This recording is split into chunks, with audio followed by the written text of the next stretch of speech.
Welcome back to my new blog. তোমরা সবাই কেমন আছো? আশা করছি তোমরা সবাই খুব ভালো আছো, আমিও খুব ভালো আছি। আজকে একটা নতুন ব্লগ নিয়ে এসেছি, সেটা হচ্ছে রেসিপি। চলো কি রেসিপি বানাচ্ছি তোমরা দেখতে থাকো, ব্লগটা লাস্ট পর্যন্ত দেখবে। তো দেখতে থাকো ব্লগটা। ময়দা, সুজি আর কালো জিরে দিয়ে একটা পাপড়ি চাটের ডো তৈরি করে রাখা হয়েছে। এবার এটাকে গোল গোল করে ভাজা হবে। চলো দেখো ব্লগটা।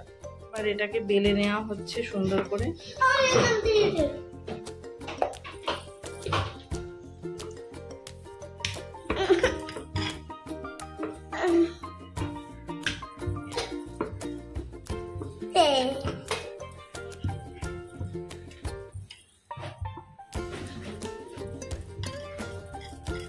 এটা সুন্দর করে এখন বেলা হয়ে গেছে।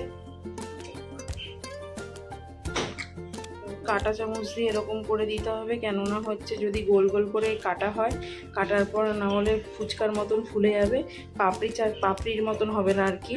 সেজন্য এরকম কাঁটা চামচ দিয়ে করে নেওয়া হচ্ছে, এরপরে গোল গোল করা হবে।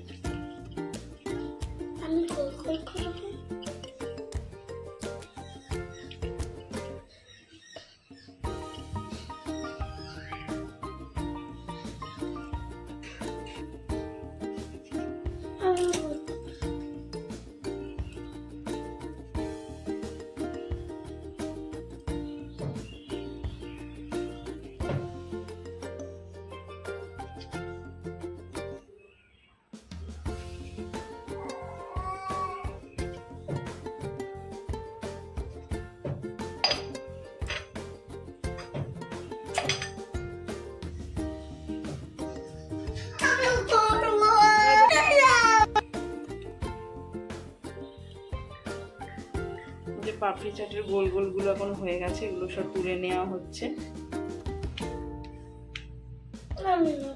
এই যে এতগুলো হয়েছে, এখন আরো হবে। এবার ভাজবো। এই যে তেলের মধ্যে হালকা গরম তেল হবে, তখনই দিতে হবে, গরম তেলে দেওয়া যাবে না এটা। তাই হালকা গরম হয়েছে, তেলটার মধ্যে দেওয়া হচ্ছে।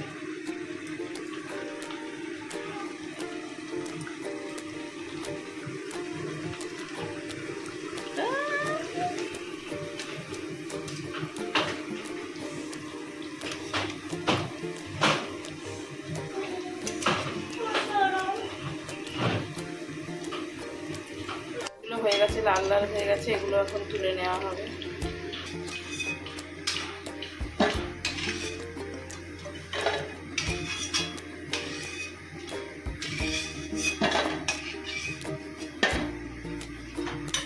চাটগুলো রেডি হয়ে গেছে, এগুলো এখন ঠান্ডা হতে দিতে হবে, গরম রয়েছে। তার জন্য এখন এটা ঠান্ডা হোক, তারপরে কীভাবে পাপড়ি চাট করছি তোমাদের সামনে তুলে ধরছি।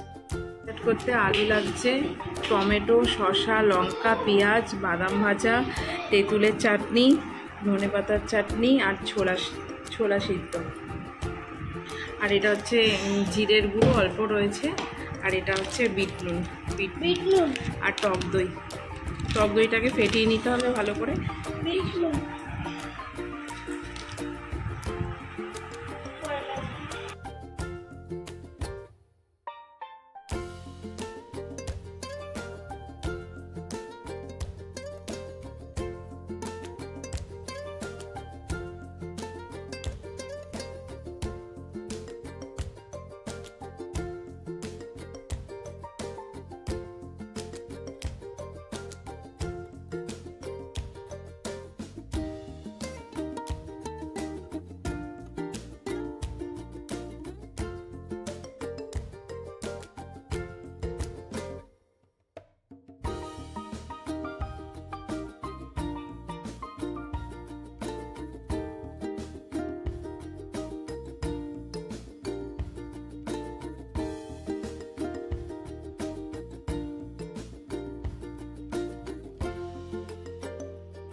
তোমাদের ভালো লেগে থাকে please like comment share and subscribe. Tata.